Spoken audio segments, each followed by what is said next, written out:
appreciate everyone coming.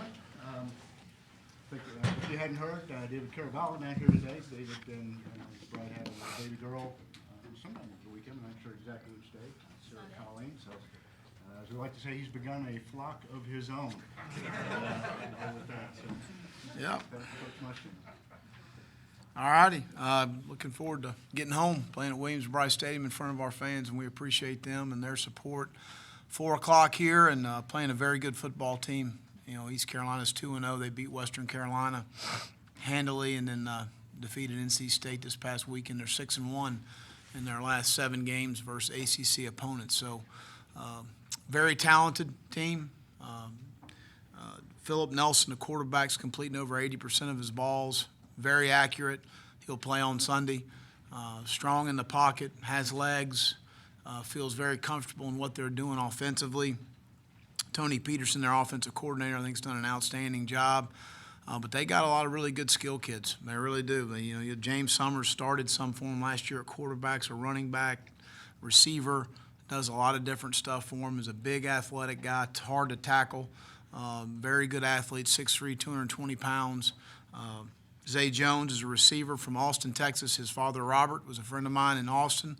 Robert was an All-American linebacker at East Carolina and played for the Cowboys a long time, and a great family and a great person, and I've known Zay for a while. So really good ball skills down the field, vertical speed down the field, but they're very athletic at the skill positions, and what they're doing offensively really fits well.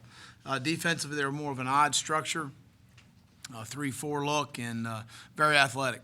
You know, special teams, Quay Johnson's returners, also their slot receiver, really good top-end speed. So we got our work cut out for us. We need to prepare well. We had a good Sunday practice and then off yesterday, and then a good practice this morning.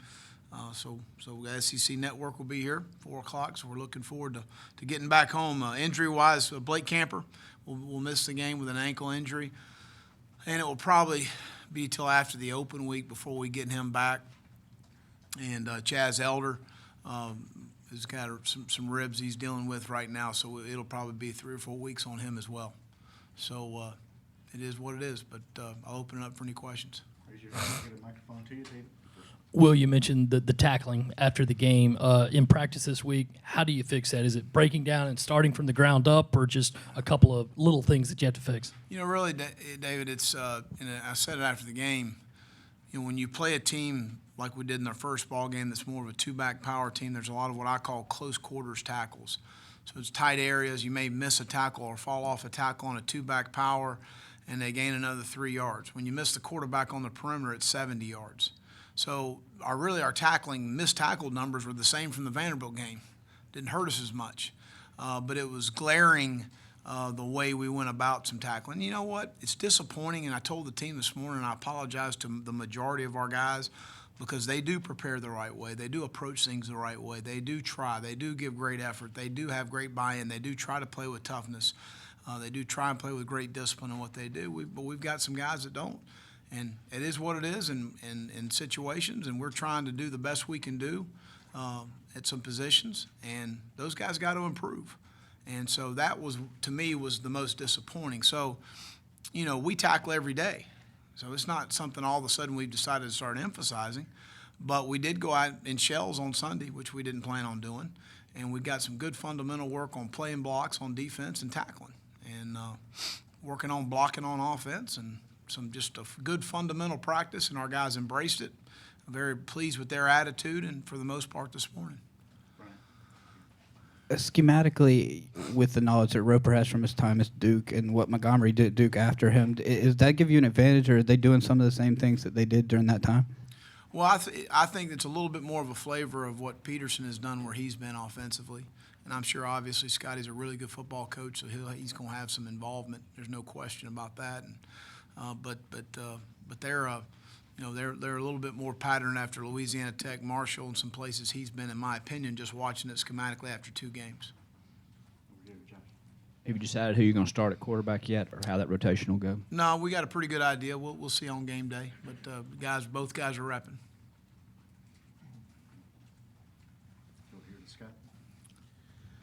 The former coach, Ruff McNeil, was obviously a Mike Leach disciple from Texas Tech days. He ran the air raid. How does their offensive scheme now with Coach Montgomery compare to the areas since they have a lot of offensive skill players? A lot of carryover, of a lot of very similar concepts. I don't know if Coach Peterson and Coach McNeil's paths have ever crossed, but there's some obvious, schematically a lot of likeness. Coach McNeil did a really good job of recruiting skill kids. I can tell you that.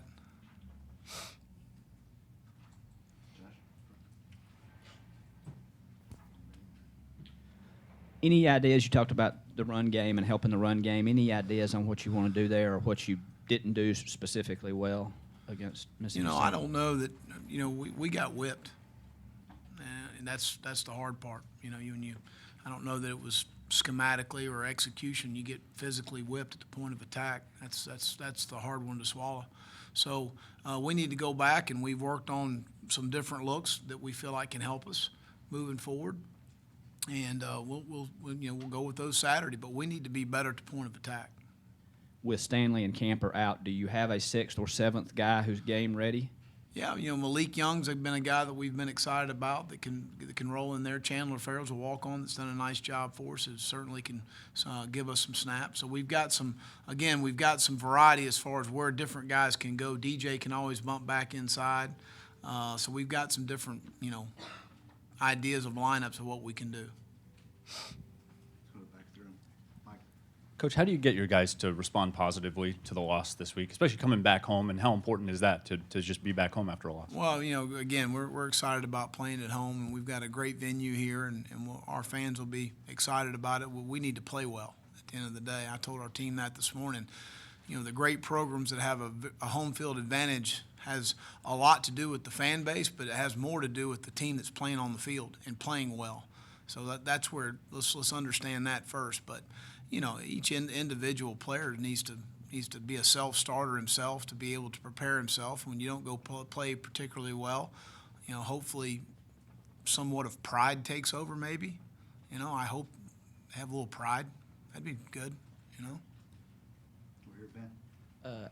How important are these home weekends on a recruiting front, and how does your staff kind of divide up time between game stuff and obviously talking to prospects? Well, we've got a recruiting office that really organizes all of the prospective student athletes that come to our campus. So their sole job and operation on game day is to do that. And then as coaches in pregame, we spend a lot of time with the prospective student athletes. The game plan is finished, so we spend time with them, including myself. And then during the game, our recruiting staff entertains the players, the prospective student athletes. And then after the game, we spend time with them. But, that's one of the huge selling points here at the University of South Carolina is our game day atmosphere. To come to Columbia on a Saturday afternoon to see all there is to do within our town and all the diversity and culture we have in Columbia, as opposed to most of the schools that are recruiting the same young men.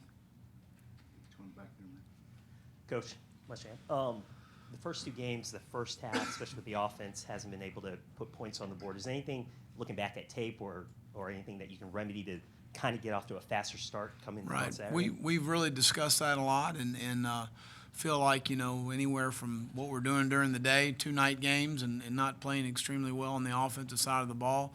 But we felt like it was more execution, putting our guys in better spots to be successful. And that's on us as coaches. So, again, we start out the Vanderbilt game, you hit the 3rd down screen, you get out, and the next down you got a holding penalty. Puts you back in a hole. And obviously, the shot play on the first play, you hit that, it's a different complexion of the game Saturday night in Starkville. So we need to execute better. And so we got to put our guys in situations to be successful. Defensively, we played well to start the Vanderbilt game. We certainly did in Starkville the other night and didn't handle the situation very well. Back there, Mike. Coach, what did you see from Brandon McElwain that you liked? What did you see that you didn't like on Saturday night? Well, no, he moved our football team. He scored points with him in the game. I thought he had good command. I think they missed some throws here and there that he'd like to have back. He'll be the first one to tell you that. But again, I thought he gave us a spark. Are teams staying away from Rashad Fenton specifically? Have you noticed that when you go back and watch the film? I don't believe so. How has he played? Solid, I think that, we have two situations. I'll give you an example the other night. I mean, he's in perfect position before the half with a fade ball in the end zone. Just go play the ball. I mean, you're in perfect position. Go play the ball. We had the same situation in the fourth quarter going the other way. In a similar situation, he plays perfect technique. He runs himself in phase to the receiver. The ball's thrown inbound, probably makes the interception. And again, it's first time starting, first time being thrown at 80 snaps in a game, being thrown at multiple times in the game. And the way we play, there's a lot of one-on-one situations. So just the consistency of his performance can improve from down in, down out, playing it the right way. You saw a great example in the same call of doing exactly the right way to do it, and then an example of you panic with a little bit with your back to the ball, have a little more poise in the situation to play the ball in that situation and work yourself in phase on the receiver and play the guy and play the ball. So, again, young player continuing to develop, but we're coaching the right guy. Jasper Sasser, will he start in Chaz's spot? Is that? We haven't decided yet. We've got a lot of guys. Chris Moody's a guy we've moved back to safety to try and give us some production there. Stephen Montag's moved back to safety to give us some production. Jasper Sasser's involved in that conversation. DJ Smith's involved in that conversation.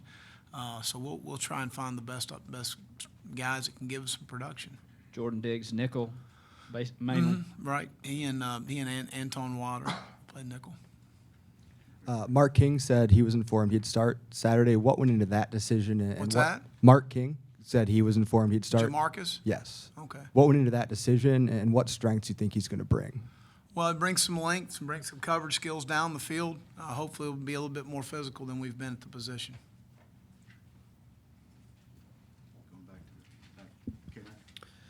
The offensive line was expected to be maybe a strength going into the season. They've struggled a bit in the first two games. Have you been able to pinpoint what's happening there? Well, I think in the first ball game, we moved the ball. I wouldn't classify that struggle, in my opinion. I thought we ran the ball extremely well in the second half against a very good defense, in my opinion. Now, we got whipped in Starkville. There ain't no doubt about that. So that's something that we need to do, in my opinion, a little better job schematically to help our guys a little bit up front. And we've talked about that, of putting them in some different spots as far as from the run game is concerned and protections are concerned. And we need to do a better job as coaches. And then on the flip side of that, we got to play a little better at the point of attack. I've addressed that already. So I think it's a combination of both. Mm-hmm. Will, Casey said getting in the end zone on Saturday was a big confidence boost for him. How do you go? How has he gone from game 1 to game 2, and then heading into this next game? Well, again, I think any time a young player plays, the game starts to slow down. The first game it's hectic. There's a lot going on. It's loud. And the next game it slows down a little bit. And the next game it slows down a little bit. And the next game it slows down a little bit. And we had a lot of firsts the other night. AJ scored his first touchdown. Casey scored his first down. Brandon had his first touchdown. So that's good, But the game will continue to slow down for those guys, and they'll continue to play better. What has Jacob August shown you and done to earn just the level of playing time he's gotten? Well, he does a good job blocking at the point of attack. He's very knowledgeable in our system and what we do and how we do it and what we're asking him to do. He takes a lot of pride in that. It's important for him to play at the University of South Carolina, which is really important to me. And so I think he's been a productive guy for us. Well, of course, your main objective on Saturday is getting the W, but I was wondering, for you personally, what are you looking forward to the most for your first home game as USC's head coach? Well, for me personally, nothing really other than just winning the game and our guys playing the right way. At the end of the day, it's about playing the right way. It's about playing with effort and toughness and discipline and representing this university the right way, and we did the other night. Coach, I know it's only 2 games in, first year though. Is there any signs, whether it's offensively, defensively, trying to simplify some things? Like you said, you want to make maybe some adjustments to put your guys in the best situation to obviously go out there and compete. Well, I think offensively we're going to scale back a little bit to make sure that we're getting the reps and the turns and the looks at the fronts in practice to execute a little better. So there's no question about that. Defensively, to me, our issues didn't have anything to do with scheme the other night. Great, Scott. The last time USC led at halftime was the Independence Bowl against Miami 14 games ago. Based on your film review from last year and the first 2 games this year, have you able to put your finger on why exactly you guys keep starting slow and keep falling behind the first half? I've been here for 2 games, Scott. I mean, come on, man. I mean, are you kidding me? You know, the first half against Vanderbilt, we didn't play very well. Then we need to rehash it again. And I can rehash Starkville again if you want me to. I don't know about all those other ones. I wasn't here. You mean go look them up?